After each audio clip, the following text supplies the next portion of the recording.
여러분, 음악회나 연주회 같은 축하 공연을 보셨을 것입니다.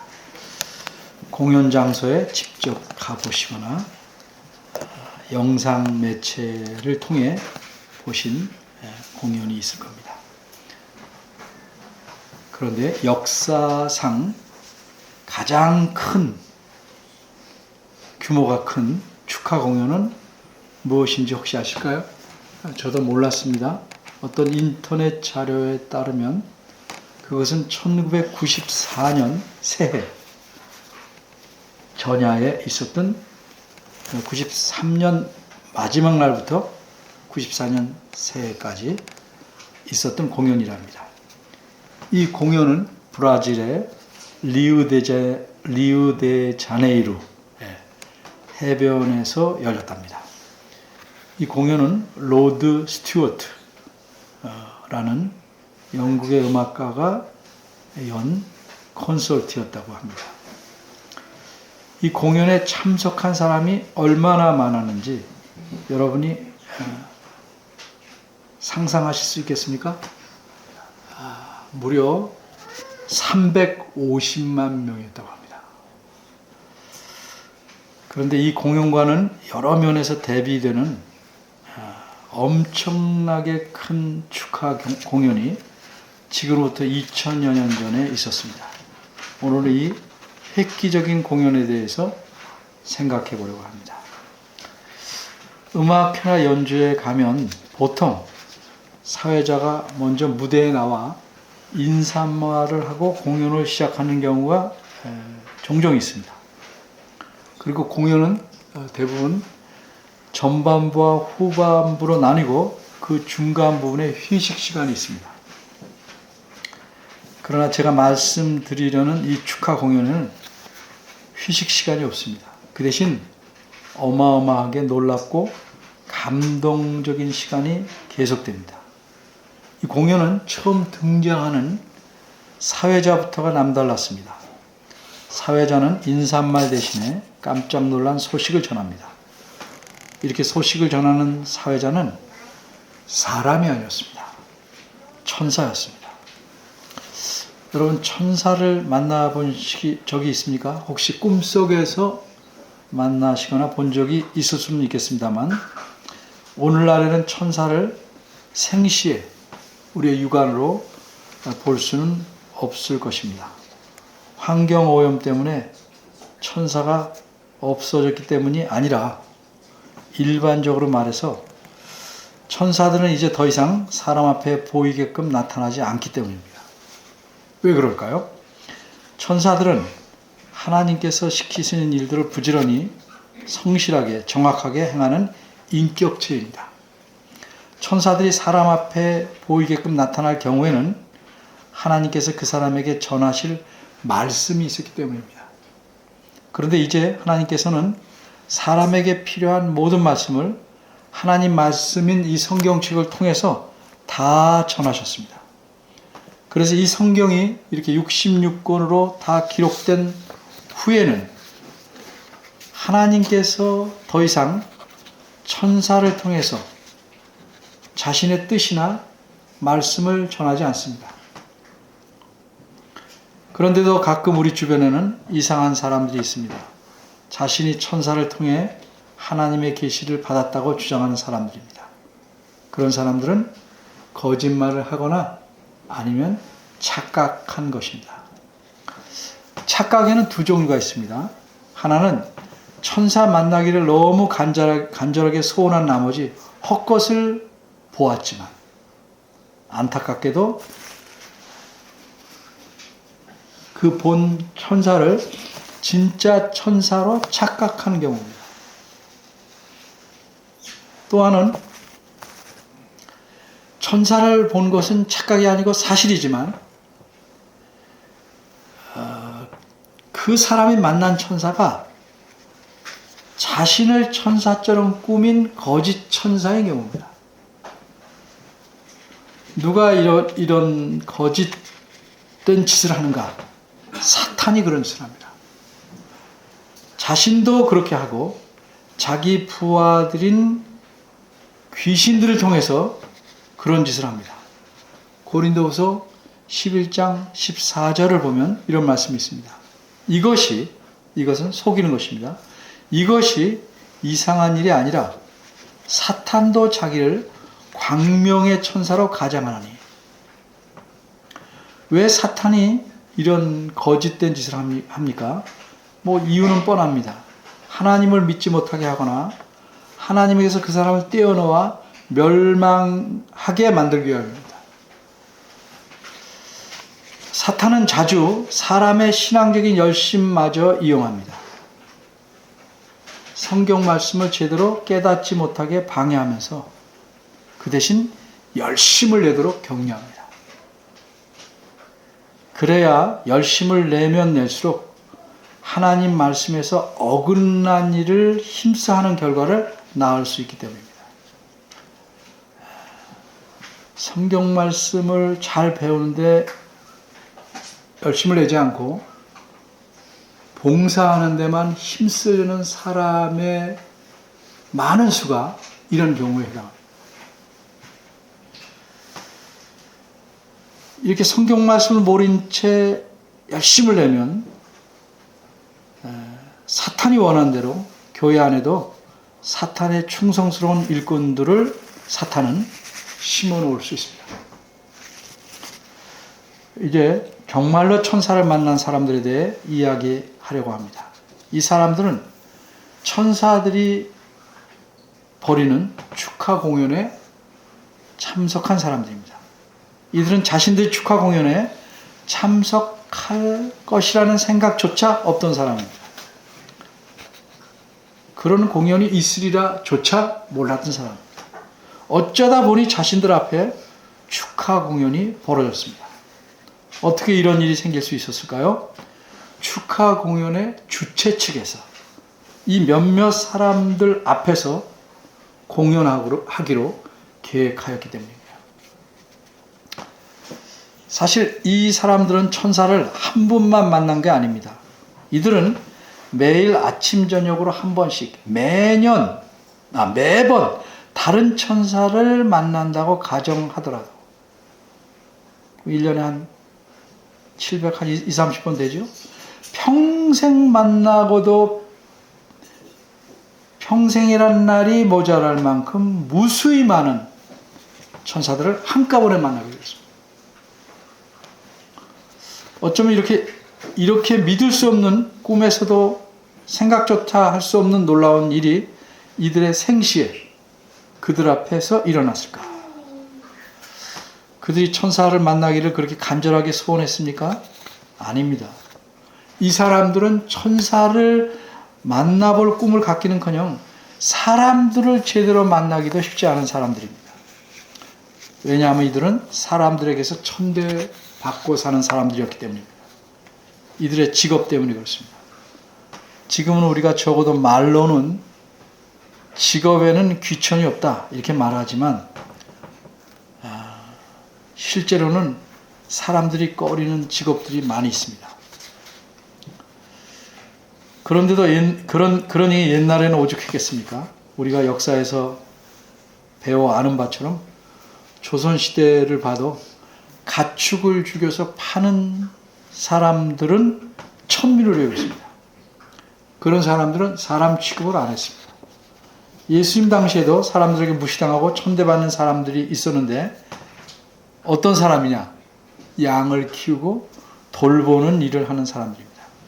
우리는 양을 생각하면 귀엽고 예쁘고 그렇겠지만 양들은 냄새가 심한 데다가 키우고 돌보는 일이 쉽지 않다고 합니다. 그래서 이런 일을 하는 목자들을 사람들은 천하게 여겼답니다. 그러니 이 사람들은 다른 사람들과 잘 어울려 지낼 수도 없을 뿐더러 양떼를 지키느라 마을과 멀리 떨어진 곳에서 지내야 하기에 대부분 소외된 생활을 할 수밖에 없었습니다. 이렇게 양떼를 돌보는 목자들은 들판에서 간단한 천막 같은 것을 치고 살면서 밤에는 양떼를 잘 보호하고 지키기 위해서 순서를 정해서 돌아가면서 밤을 새워야 했습니다.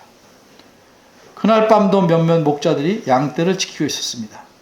근데 그들 앞에서 정확히 말하면 들판에서 야간에 천사들의 축하 공연이 시작됩니다. 사방이 깜깜합니다. 그런데 갑자기 매우 밝고 강렬한 빛이 이 목자들이 있는 곳을 비춥니다. 마치 엄청나게 강렬한 조명이 무대에 비치듯 비춥니다. 그 순간 갑자기 한 인물이 그들 앞에 나타났습니다. 깜짝 놀랐습니다.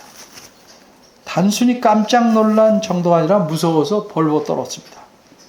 그 나타난 인물의 모습이 험상궂었기 때문이 아니고 그런 일이 일어난 상황이 몹시도 무서웠기 때문입니다. 그들 앞에 갑자기 나타난 인물은 천사였습니다. 천사가 그들을 안심시킵니다. 무서워 말라. 해치려고 온 것이 아닙니다. 10절입니다. 오히려 그들에게 크게 기뻐할 만한 소식을 전하러 왔다. 고 천사는 말합니다. 그 좋은 소식이란 아기가 태어났다는 소식입니다. 아기가 태어났다는 소식, 참 기쁘고 좋은 소식입니다. 그런데 이 목자들 중 어떤 한 사람의 아기도 아니고 다른 사람의 아기인데 그것이 목자들에게 뭐 그렇게 크고 기쁜 소식이 되겠습니까? 이 목자들이 잘 아는 사람의 아기가 태어났다면 꽤 기뻐할 만할 수는 있지만 그렇다고 해도 이렇게 한밤중에 하늘에서 조명을 강하게 비치면서 천사가 갑자기 나타나서 놀라게 하고 무섭게 만들면서 소식을 전할 필요까지는 없었을 것입니다. 이뿐만 아니라 갑자기 나타난 천사가 아기가 태어났다는 소식을 목자들에게 전하자마자 목자들로서는 입이 크게 벌어지고 정신을 잃을 만한 놀라운 일이 생깁니다. 이번에는 아예 숫자를 셀 수 없이 수많은 천사가 하늘로부터 한꺼번에 호련히 나타났습니다. 사람처럼 숫자로 말하자면 몇십 명의 천사가 아닙니다. 13절에 보니까 먼저 나타난 한 천사에 이어서 이번에 갑자기 나타난 천사들을 가리켜 천군이라고 표현합니다. 천군, 이게 무슨 뜻입니까? 하늘의 군대라는 뜻입니다.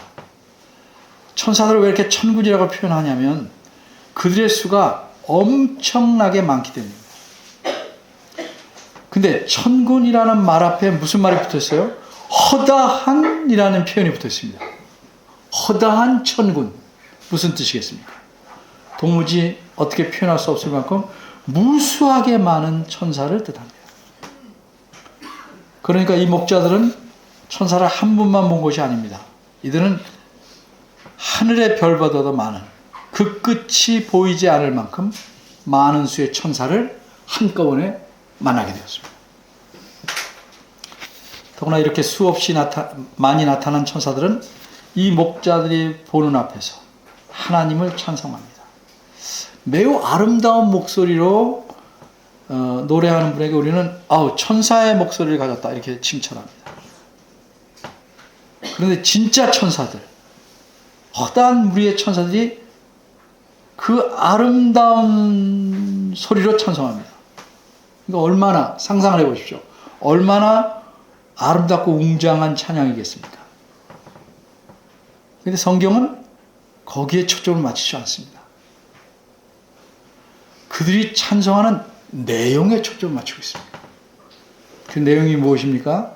그 내용은 14절에 있는 대로 지극히 높은 곳에서는 하나님께 영광이요 땅에서는 기뻐하심을 입은 사람들 중에 평화로다. 이렇게 역사적인 축하 공연이 벌어집니다. 제가 기억하기로는 오래전에 수천 명으로 이루어진 합창단이 모여서 메시아 공연을 한 적이 있습니다.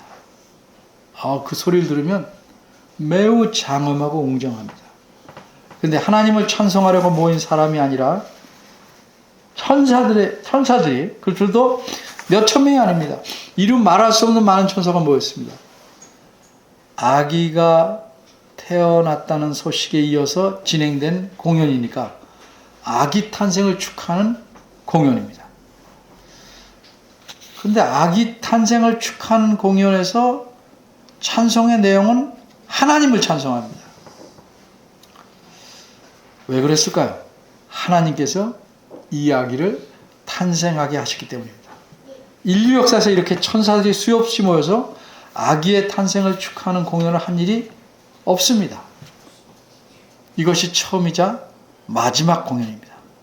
이런 아기는 다시는 태어나지 않을 것이기 때문입니다. 근데 우리는 이 수많은 천사들, 더 많은 수, 헤아릴 수 없는 천사들을 보게 될 것입니다. 요한계시록에 있는 대로 하나님 앞에서. 어쨌든 이 목자들이 받은 충격과 감동은 말할 수 없었습니다. 도대체 어떤 아기가 태어났기에 이렇게 인류 역사에서 전무후무하게 천사들의 공연을 받을 수 있을까? 만일 어떤 왕이 자기 아들이 태어났다고 축하 공연을 할 수 있겠죠. 유명한 가수도 부르고 아이돌도 부르고 BTS도 부르고 또 나이 드신 청중을 위해서는 그때 지나간 가수들 남진, 나훈아, 조용필 이런 분들도 부를 수 있겠죠. 우리나라 왕이라면. 또 외국에서 유명한 여러 오케스트라를 불러올 수도 있겠죠. 그러나 어떤 인간이 대단한 권력을 가진 왕이라 할지라도 자기 아들의 출생 축하 공연을 한다고 수많은 천사를 부를 수 있겠습니까? 여러 명은커녕 단 한 명의 천사도 부르지 못합니다. 공연은커녕 귀빈으로 참석만 해달라고도 못합니다. 그런데 도대체 이 아기가 누구시기에 이렇게 많은 천사가 나타나 공연을 하는 것일까? 이 수많은 천사는 누구에게 속한 분들입니까? 여러분이 아시다. 대답이 필요 없을 만큼 잘 압니다. 당연히 천사들은 하나님께 속한 분들입니다. 그런데 우리가 주목해야 될 점은 이 천사들이 나타나서 다른 누구에게 하나님께서 보내시려는 축하의 말씀을 전한 것이 아니라는 겁니다. 천사들의 노래 내용은 하나님을 찬송하는 겁니다. 간단히 말하면 수많은 천사는 하나님께서 행하신 일을 찬양하는 겁니다. 더 간단히 말하면 이렇게 놀라운 일, 아기를 태어나게 하신 일을 하셨다고 하나님을 찬송하는 겁니다. 아기가 태어난 일은 축하할 일이지만 또 귀한 일이지만 이렇게 수많은 천사가 나타나서 하나님을 찬송할 만한 일입니까? 그만큼 중요한 일이기 때문에 그렇습니다. 10절에 보면 아기가 태어났다는 소식은 온 백성에게 미칠 큰 기쁨의 좋은 소식이라고 말합니다. 바꿔 말하면 온 백성이, 세상의 온 백성이 이 아기가 태어났다는 소식을 들으면 매우 크게 기뻐할 만한 좋은 소식이라는 뜻입니다. 따라서 천사들의 찬송은 하나님께서 이렇게 온 백성이 들으면 너무도 기뻐할 좋은 일을 하나님께서 행하셨으니 그런 하나님을 찬양한다는 겁니다. 그럼 여기서 또 질문이 하나 있습니다. 그렇게 좋은 소식이라면 그 당시 왕이나 종교 지도자들 같은 유명한 사람들에게 먼저 전하시지 않고 어째서 여기 밤을 새우는 몇몇 목자에게 전하셨을까? 한마디로 이것은 하나님의 관심의 순서입니다. 예를 들어보겠습니다. 여기 먹을 음식이 있습니다. 여러 사람이 있습니다. 제가 나눠줘야 한다면 누구한테 먼저 주는 것이 가장 바람직하겠습니까? 배가 너무 고파서 곧 쓰러질 것 같은 사람에게 먼저 줘야 합니다. 그리고 각자 알아서 먹으라고 하면 힘이 없어서 밀릴 수밖에 없는 약한 자들에게 먼저 줘요. 그게 공의로운 겁니다. 마찬가지로 결국 온 세상에 미칠 기쁜 소식이지만 이 기쁜 소식이 우선으로 필요한 사람은 누군가? 낮고 천하다고 멸시당하는 사람들입니다. 그래서 목자들에게 먼저 하나님께서 이 기쁜 소식을 전하신 것입니다. 그래서 천사는 11절에서 이렇게 말합니다. 이 아이가 태어난 것은 누구를 위하여? 너희를 위하여. 너희를 위하여 태어난 것이다. 이렇게 말씀합니다.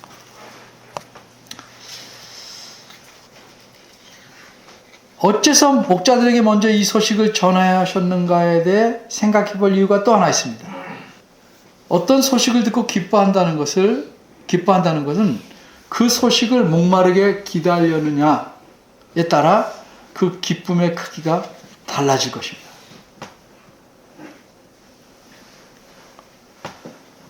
배고픔이 클수록 먹을 것을 보면 크게 반기며 고마워합니다. 대부분 사람들은 선물 자체를 기뻐하지 않고 그 선물이 자기가 원하는 것이라야 기뻐합니다. 자기가 원하는 것을 받지 않으면 입으로는 고맙습니다 하지만 크게 기뻐하지 않습니다. 마찬가지로 그 당시 정말로 이 소식을 기뻐할 만한 사람은 적어도 하나님 보시기에는 유명하거나 권력 있는 자들이 아니고 이 목자들처럼 소외되고 천대받는 사람들이었습니다. 그래서 하나님께서는 이들에게 먼저 기쁜 소식을 전하신 것입니다. 그럼 아기가 태어났다는 것이 그렇게 대단한 것일까? 도대체 어떤 아기일까? 11절에 보면 기쁜 소식을 전하러 온 천사가 말합니다. 오늘 다윗의 동네에 아기가 태어났다. 우리는 다윗의 동네라는 말을 들으면 그저 다윗이 살던 마을 정도로 생각할 수 있지만 이 목자들이나 또 유대인들은 그 말이 의미하는 뜻이 무엇인지를 분명히 알고 있습니다. 이들이 어떻게 알고 있는지를 보기 위해 구약 성경의 한 말씀을 찾아봅니다. 미가서 5장 2절을 보면 다윗의 동네인 베들레헴에서 이스라엘을 다스릴 자가 나오게 하시겠다. 이렇게 하나님 말씀하십니다. 1294쪽입니다. 제 성경으로.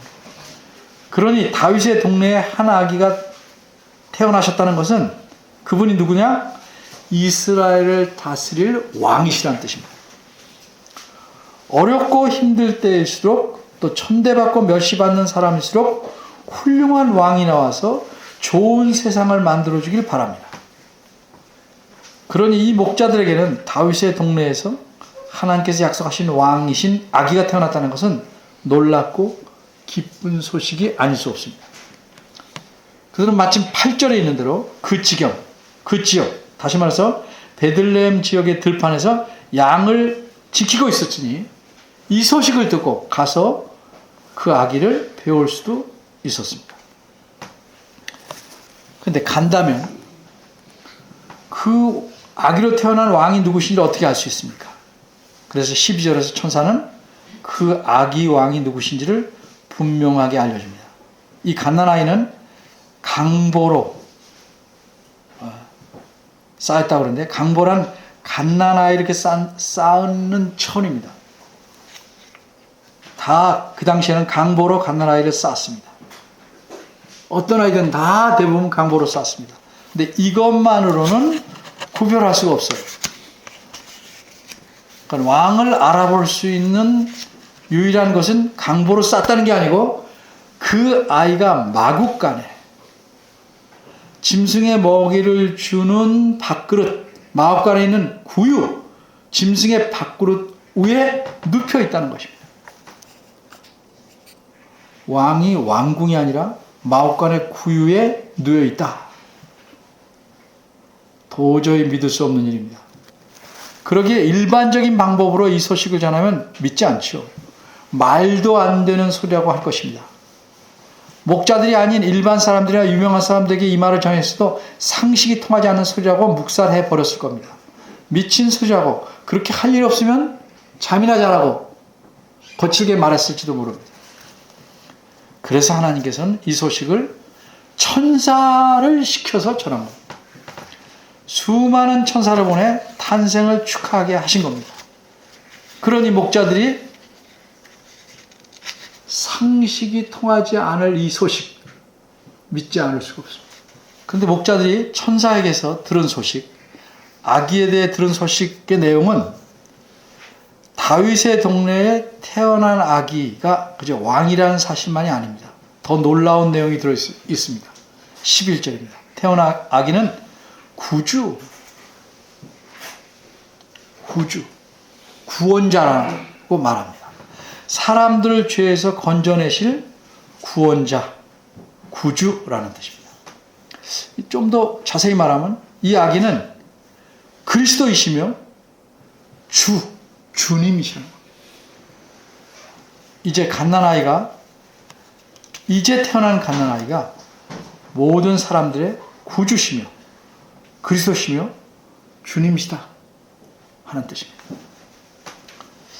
이 구주와 주님이라는 용어는 구약 성경에서는 여호와 하나님에게만 쓰이던 표현입니다. 구약에서는 줄곧 여호와께서 장차 오셔서 자기 백성을 구원하신다고 말씀하셨습니다.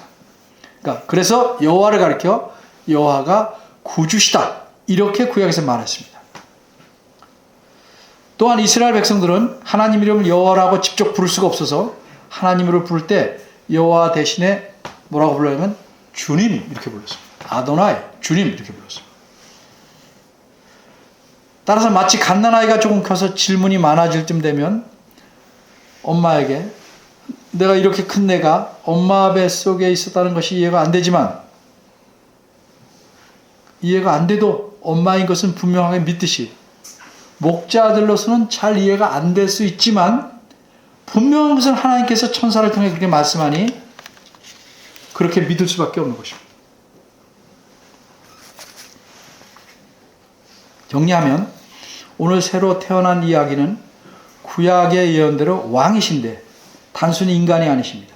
이야기는 이사야 선지자 9장 6절에서 예언한 바대로 그런 분입니다. 한 아기가 우리에게 낳고 한 아들을 우리에게 주신 바 되었는데 그 이름은 기묘자라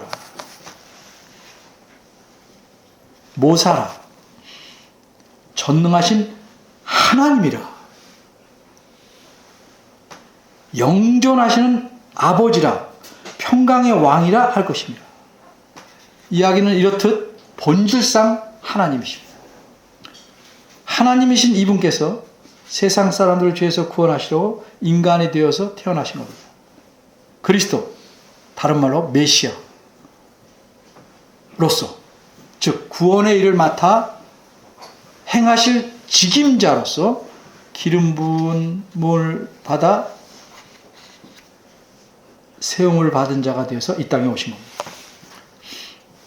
근데 이분은 인간을 위해 마치 종처럼 섬기고 살았지만 실상은 이분이 모든 인간의 주인이십니다. 이것이 천사가 전한 소식의 내용입니다.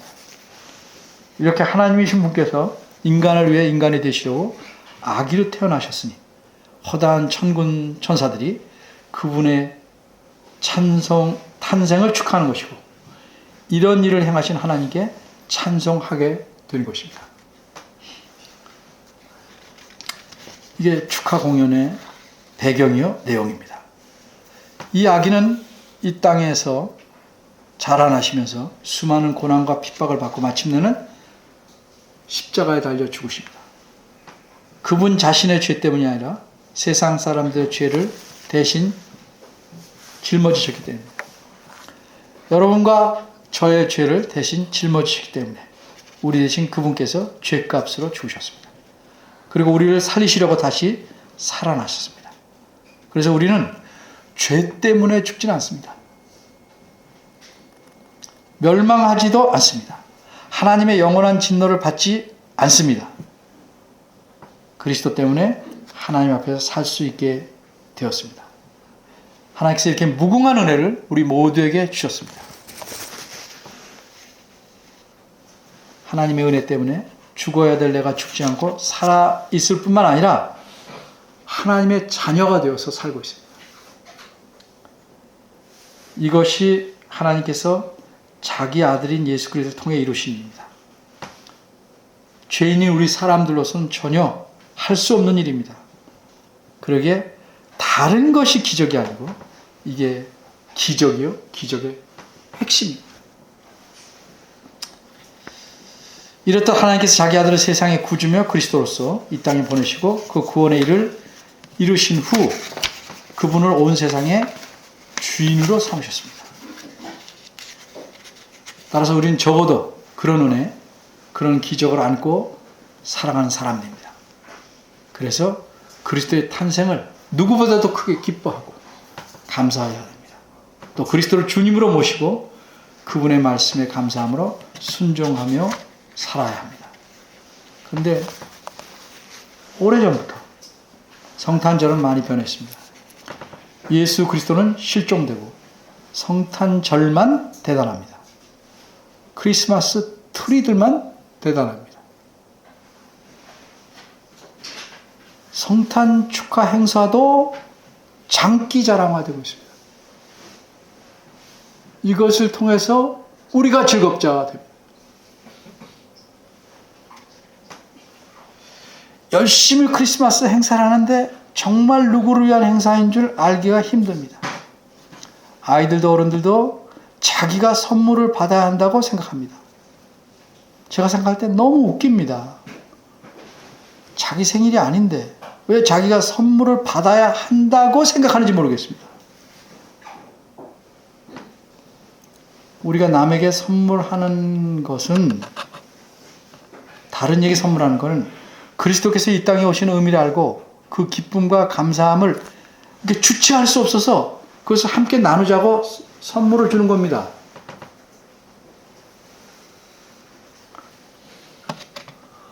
근데 더 어이없는 일이 뭔지 아십니까? 예수님을 믿지도 않은 사람들이 왜 이렇게 난립니까? 예수님이 없는 성탄절, 예수님을 슬프게 하는 성탄절이 되었습니다. 진정 성탄절을 바르게 맞이하려면 수많은 천사처럼 하나님께서 그리스도를 우리에게 주신 놀라운 일, 그걸 찬송하는 겁니다. 다른 이로서는 구원을 얻을 수 없나니 천하 인간의 구원을 얻을 만한 다른 이름을 우리에게 주신 일이 없다. 사도행전 4장 10절 말씀. 그 사실을 분명히 믿고 예수 그리스도를 주인으로 모시고 그분의 뜻에 따라 살기를 다시 한번 잘 다짐하는 것, 이게 성탄절을 바로 생각해 보는 일입니다. 이런 마음으로 이번 성탄절을 맞이하고 예수님의 탄생을 기뻐하며 또 이렇게 우리에게 구주를 보내신 하나님을 힘껏 찬양해야 합니다. 오늘 하루뿐만 아니라 날마다 평생 그렇게 하는 우리가 되는 것이 더욱 바람직할 것입니다. 기도하겠습니다. 은혜로우신 하나님, 사람들은 다 자기 살기에 바쁘고 자기 이익과 생각에 따라 움직이기에 바쁜 세상입니다. 사람들은 자기 힘으로 세상이 돌아가는 줄 압니다. 그러나 세상의 모든 역사와 섭리는 하나님의 손에 있고 하나님의 은혜로 하나님 자신이신 아들 하나님께서 인간이 되어 세상에 오셨고 그를 믿어 우리가 하나님의 자녀가 되었습니다. 다른 것은 다 잊어도 이 놀라운 사실을 기억하게 하시고 이 놀라운 사랑에 대한 감사와 감격이 늘 우리 마음에 보석처럼 잘 간직되어 있고 마음판에 깊이 새겨져서 어떤 풍랑과 힘든 상황이 와도 하나님을 잘 의지하고 사는 주의 백성들 되게 하시옵소서. 예수님 이름으로 기도합니다. 아멘.